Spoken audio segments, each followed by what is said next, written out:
nahawe ubugingo buhoraho rwose kandi ubwo bugingo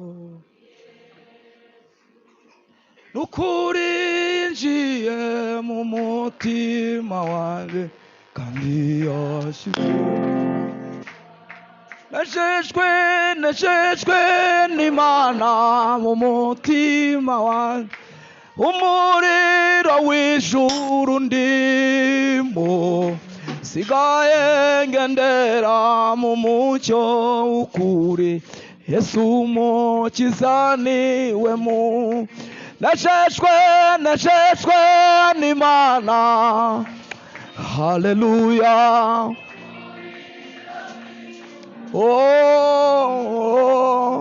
sigaye ngendera mu mucyo w'ukuri Yesu umukiza niwe mucyo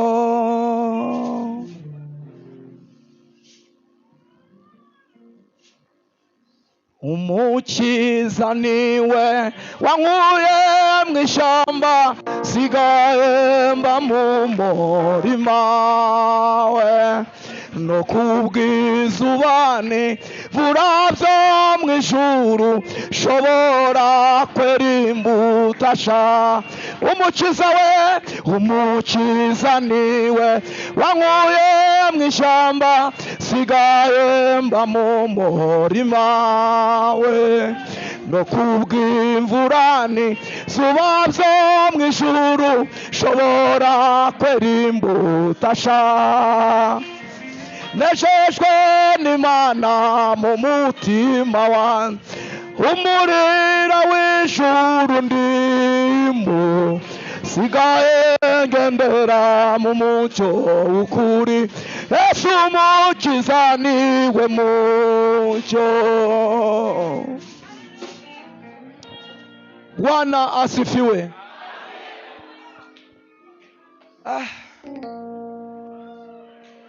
Haleluya, haleluya.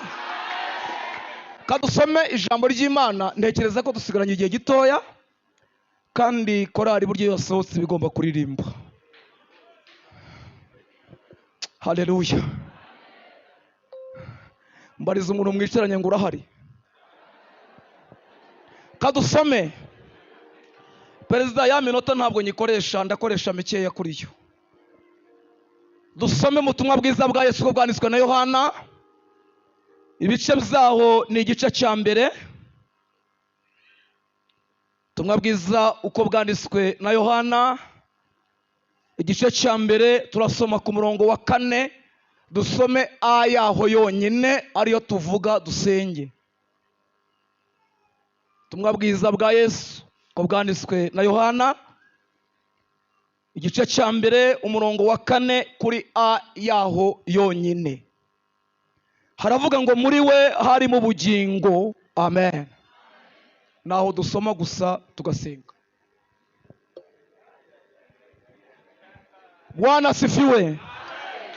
Bwana asifiwe. Si ijambo ritoya.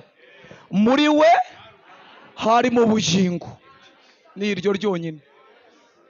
Hanyuma ibindi uze kubisomera mu rugo. Mu bintu 20 tubona muri Kristo turavugamo nka 3 gusa cyangwa se 2. Amazina ni Twagirayezu Felicien. Duherukana hano mbigisha inzira 6 umugenzi acamo ajya mu ijuru. Amen. Amen. Twazize ibyumweru 2. Hanyuma uyu munsi nagize umugisha wo kugarukana korali yanjye, korali kumbura ijuru. Harimo imfura yanjye. Nje ntabwo nyiririmba muri korali kubera inshingano, ariko nabazaniye usimbura najejuru abasuhuzi. Buriya narwanye intambara kugira ngo mwimure muzane, nagira ngo aze mu mwanya wanjye. Bwana asifiwe. Hanyuma ndi inshuti yanyu kandi ndi inshuti yanyu koko. Numugisha. Reka tuganire ijambo gato. Aya ni amagambo yavuzwe na Yesu. Ndavuga abantu 2 bavuze kuri Yesu bakamuvuga neza. Yohana ni umwe mu babanye na Yesu. Amen. babanye nawe kugeza ku rwego ngo Yohana yaryamaga mu gituza cya Yesu. Amen. Agiye kumwandika amuvuga neza. Ntabwo ndi buze kuvuga kuri Yohana cyane, ariko ari mu bantu bavuze Yesu neza. Asomye umurongo wa mbere yatura ngo avuge, yaravuze ngo njye mwitegereje nkamubona, nabonye mbere na mbere hariho Jambo, kandi Jambo yarahoranye n'Imana. Aravuga ngo mu byaremwe byose nta na kimwe kitaremwe nawe. Vuga ngo amen. Hanyuma avuga ijambo dusomye, aravuga ngo muri we hari mu bugingo. Iminsi twamaranye igihe naryamye mu gituza cye, muri we nabonye hari mu bugingo.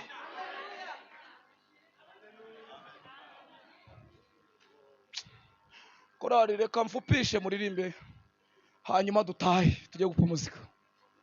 Bwana asifiwe. Muri we aravuga ngo reka ntangaze iyi nkuru. Iminsi twamaranye igihe naryamye mu gituza cye, ikintu cya mbere nabonye yari Jambo w'Imana, kandi ibyaremwe byose nta na kimwe kitaremwe nawe. Namubonye ari ijambo rikomeye, namubonye ari ijambo rikiza, namubonye ari ijambo ribeshaho. Vuga ngo amen. Reka Yohana mureke manuke kundi wa kabiri bita Yesaya. Yesaya iyo usomye ibice byaho 9 ku murongo wa 5, abandi bahanuzi bahanuye Yesu bamwe bati ni ishami, abandi bati ni inyenyeri, abandi bati ariko Yesaya we ngo agiye kuhanura amuhanura neza, avuga ibintu bitanu. Waretse tugasenga ariko.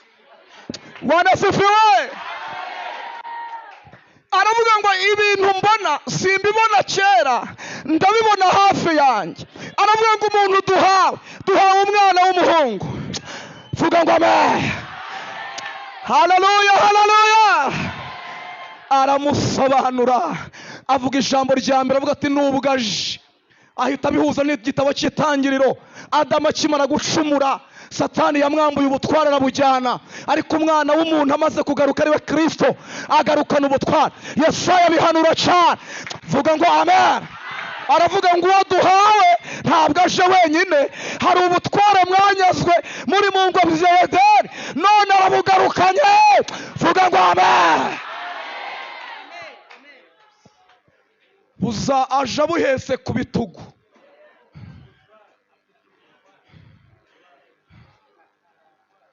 Kabiri aravuga ngo ikindi cya kabiri aza ari igitangaza. Uwo twakiriye, uwo tuvuga, uwo nguwo Yohana yavuze ni igitangaza. Gatatu ubisomere mu rugo. Bwana asifiwe sana. Fupisha, ntabwo nshaka kurenza iminota 10. Bwana asifiwe.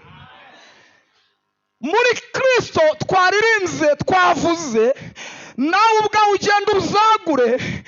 Akimara kuza muri we hari ibintu twakiriye. Vuga ngo amen. Icyambere twakiriye turi muri we, yahise duhindura abana b'Imana. Yohana igice cya mbere 12 aravuga ngo icyakora abamwemeye bose bakizera izina rye yabahaye ubushobozi bwo kuba abana b'Imana. Ibyo ntibyavuye ku bushake bw'umugabo n'umugore, ahubwo byavuye ku Mana. Vuga ngo amen. Kuba abana b'Imana twabibonye muri Kristo. Niba byumvise vuga ngo amen. Cya kabiri vuga ngo amen. Muri we twakiriye agakiza. Oh data, twakiriye agakiza. Muri we twakiriye agakiza, yaje ari umukiza. Bibiliya iyo tuyisomye ugasoma mu bice byawo 9 hafi aho ngaho, I mean 9, usanga Yesu yakoze ibintu bikomeye. Ubwe ni umukiza. Agakiza yaduhaye kagizwe n'ibintu bigeze muri 4 cyangwa 5. icyambere, agakiza twakiriye gafite imimaro 5. Gafite imimaro ingahe? Aleluya. Marigari, reba hano, wireba hirya. Gafite imimaro 5. Uwa mbere gafite kudukiza ibyaha. Vuga ngo amen. Niwo mumaro wa mbere agakiza katumariye, ni ukudukiza ibyaha. Vuga ngo amen. Icya kabiri twacukumbuye, agakiza kakoze kadukiza ibikomere.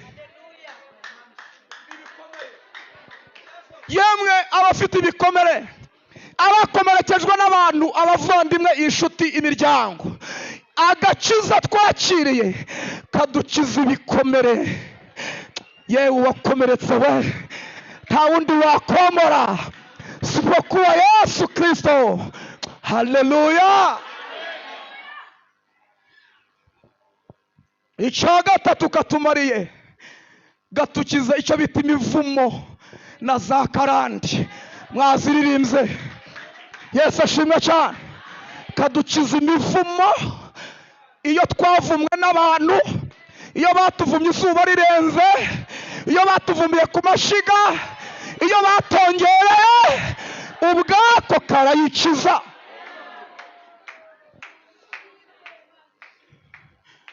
Haleluya. Bwana sifiwe. Reka dusenge. Amen. Amen. Ubundi tuvuze kuri icyo kintu, Yesu ashimwe cyane. Hari imiryango tuvukamo, reba nka mwene data ngo wanyeraga kuri imyaka 20, wasanga biri mu gisekuru cye, ari n'undi nawe sekuru wenda nawe ariko byagendaga. Igihe yabikoraga yarashobora ko yaraterekeraga umuzimu wa sekuru cyangwa sekuruza. Reka tubivuge dutyo tubyimagine. Iyo tumaze kwakira agakiza, hari umukobwa wavuze wundi avuze ngo ari umusazi, arantu kaducomora. Ya haleluya. Hari ahantu kaducomora, hari ahantu umuntu utarakizwa bacometse, ariko iyo ukakiriye kagucomora muri ibyo bisekuru, kagucomora muri izo za nyabingi, kagucomora mu buzima.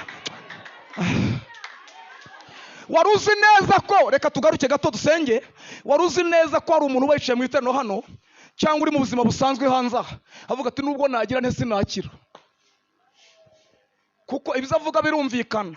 Aho yavukiye ni mu nzu z'ibyatsi, icyakora twagize ubuyobozi bwiza, tubona amazu abuvamo. Kabiri, nta pine y'igare biwabo. Gatatu, vuga ngo amen, nawe yigeze abona akira cyangwa acuruze, ntuzanamubarize ko azatekereza imodoka, kuko nta muntu ugera aho ibitekerezo byo bitari bizagera. Aho ukuresha ni kuhanura. Ariko aka kantu wakumvishe muri Mutagatifu. Yesu ashimwe cyane. Yesu ashimwe. Reka mabwire ijambo, nta muntu ushobora kugera aho ibitekerezo bye bitari bizashyika. Ntabwo byumvishije. Wabyumvishije? Ntushobora. Niba muri mind yawe utari watekereza uburyo bwo kuzatunga imodoka, nta nubwo uzayigura. Kuko mbere yuko uyigura banza ugereyo. Niba mu bitekerezo byawe utatekereza ko waturi Kayonza, nta naho uzaza. Ariko agakiza, vuga ngo amen, katwimura muri bwa buzima, muri ya mitekerereze ikiri hasi, tugatekereza ibintu by'igiciro kubera umwuka wera. Vuga ngo amen.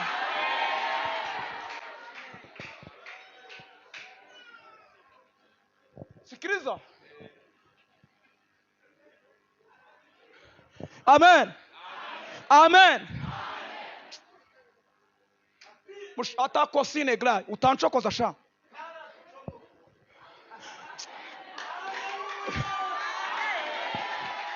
Asifiwe Bwana.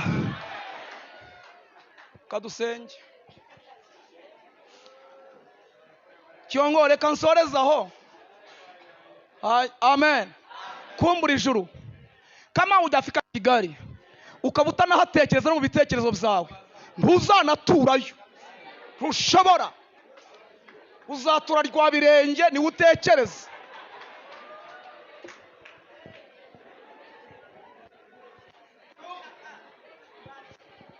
Amen. Reka senge. Ubundi umva, sikiriza, imbaraga z'ibisekuru, imbaraga z'aho dukomoka ubwazo ziragutsikamira kugeza naho no gutekereza byanga. Ariko umumaro w'agakiza iyo katugezeho, vuga ngo amen.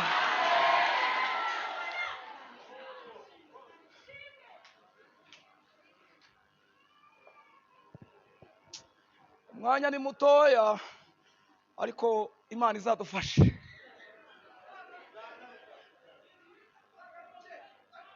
Cyo ni icya kabiri tubona muri Yesu. Vuga ngo amen.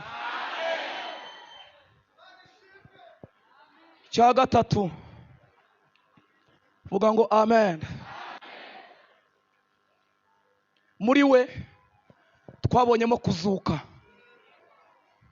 Muri Kristo twabonyemo kuzuka. Biblia inasema hivi, Biblia tubwira ngo igihe kimwe Lazaro ngo ararwara, bamutumaho bamubwira ngo ukunda ararwaye, ngo arabyirengagiza. Ariko impamvu yabyirengagije, nasomye commentaire biblique irambwira ngo hari hashize iminsi azura bapfuye, bakavuga bati ntabwo bari bapfuye, buriya n'ubundi bari basinzire ko ntibapfuye, ngo yirengagizaho ngo ararwara kugeza naho apfa, kugira ngo abereke ko muri we harimo kuzura. Vuga ngo amen. Iri jambo ni ry'abarokore. Vuga ngo amen. Muri we uwo twaciriye, vuga ngo amen, harimo kuzuka. Munsi wa kane ngo arahagera, hagezeyo ngo bamariye bamubonye na bamarita bararira. Haramubwira ati mugore ukwiye kunyizera, sinababwiye ko naho umuntu yaba yarapfuye azazuka. Aravuga ati si icyo. Abaza ati Yohana, Lazaro mwamushyizehe. Hari ibintu bizakwishe mbere yo gupfa. No mu buzima busanzwe ubuzima bujya ubwinjiramo bukakwica, ukabona uburimo umeze nk'uwapfuye. Ariko muri Yesu, vuga ngo amen, abasha kuzura n'ibyaboze, ibyo abantu baburiye ishusho ajya bizura. Arababwira ngo yanutse, avuga ati sinkangwa n'ibinuka, agezeyo. Vuga ngo amen, ntabwo akangwa n'ibyo ngibyo. Yesu muri we harimo kuzuka, arazura.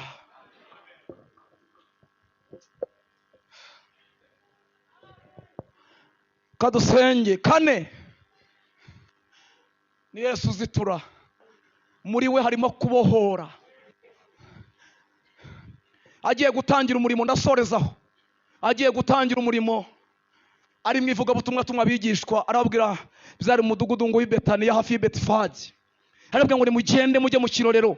Mu kirori mu mudugudu, nimugerayo murasanga icyana cy'indogobe kera bakiziritse ku nkomangirizo bagikomangiriyeho, nta muntu n'umwe cyari cyaheka. Hanyuma mubwire nyir'urucumbi, nyir'urugo muti umwigisha dutumye icyana cy'indogobe. Arababwira ngo arahera ko akibahe. Vuga ngo amen. Kristo twaciriye muri we afite imbaraga zo kuzitura ibyaziritswe imyaka myinshi. Ntabwo byumvishije? Muri we harimo imbaraga zo kuzitura ibyo abantu bakomangirije n'inkomangizo, ibyo abantu babona ko bitazashoboka. Haleluya. Ikindi kandi ndagira ngo ubwire ngo Yesu akeneye kugendera muri wowe. Ngo ni icyana kitigeze giheka ikindi kintu, icyo akora gifite inkomangizo kibaho. uzi ko abantu bafite inkomangizo si wabo bashimangiyeho babaziritseho, tuzazivuga ubutaha, ariko ni Yesu ubasha kuzitura. Abari abasazi bakaba bazima, vuga ngo amen. Afite imbaraga, reka tuvuge ngo muri we niho Yohana yavuze ngo muri we hari mu bugingo. Imana ibaho umugisha mu izina rya Yesu, amen. Ndagira ngo dusange Imana mu izina rya Yesu. Muri we honyine hari mu bugingo, kandi ubwo bugingo bwari umucyo w'abantu. Muri Kristo harimo ubuzima, muri Kristo hahishemo byose, muri Kristo niho byose byahishwe. Haguruka dusenge. Simama juu sisi wote tuombe Mungu.